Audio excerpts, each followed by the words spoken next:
So now that we've got the controllers in place and the controllers colored correctly, we can get in here and start really rigging up this car.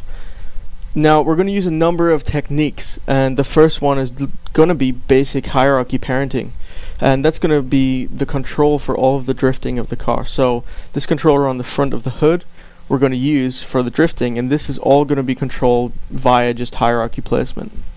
So we really need this roll, the car roll, this control here, to move along with the drift control. So let's just select and link this main control up to its bounding box, and let's link the bounding box up to the drift control. Okay, so what does that mean? Well, pretty simple. If we rotate this, now that comes along for free. And this is pretty much done on this. Let's go down and have a look at all of the wheels. So we need to be able to squish the tires down. We also need to be able to rotate them while it's squished down as well. And we need the suspension to control both the rotation and the tire compression as well. So what does that mean for us? Well, we can link this rotation control. Let me use the select and link tool. And we can put that onto the tire squish, so when we move the tire squish down, that's going to come along for free. But if we rotate the actual rotation control, it's not going to affect the tire squish. And from there, with this selected, we can then select and link this to the base, so that if we move the base around, let me just grab that, that's all going to come along for free, which is great. Now remember, this axle control in the center, we want to be able to control both of the front wheels. So let me just link this guy, this base control for the wheel, up to the axle control, and then when we rotate the axle control, you can see those controls are going to come along for free.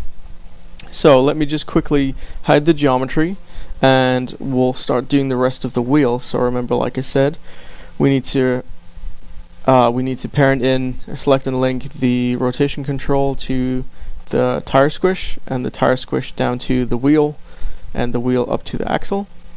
And we're going to do this for all of these controllers. So rotation to tire squish to the wheel, wheel up to the axle, and finally the last one again. It's nice and simple.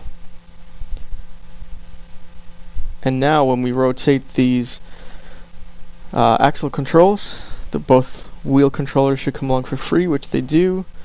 We should be able to rotate this, and those guys come along. We should be able to move the tire squish, and the rotation comes along, which it does, and this guy doesn't affect anything. Okay, perfect. With that said and done, let's move ahead, and let's take a look at what happens if we parent this axle control down to the steering control. You can see that we can control the wheels by steering, which is great, so that's what we want. Let's leave that as is for now. And the other thing that we can do is take this axle control at the back, select and link this to the drift control, and then when we grab the drift control, you can see that the wheels at the back are the wheel controllers move along with this the body roll and lean. So that's the basic parenting hierarchy for the moment. If we take a look at that in the schematic view, we can come along here. Let me just open this out a bit so we can see it, and I'll just zoom in. So you can see that we've got the root control, and we've got the drift control, which contains everything that's at the rear of the car. So the rolling bounding control, and then the rolling car control, all of the rear axles with the rear wheels, and obviously the front steering, and then the rest of the wheels for the front is in a separate part of the hierarchy, so it's not going to be affected. Now this may change, and we may end up starting to parent in some geometry on those as well, but we'll see how that goes. For now, let's move on to the next lesson where we can put the geometry, get the geometry to be affected by these controllers.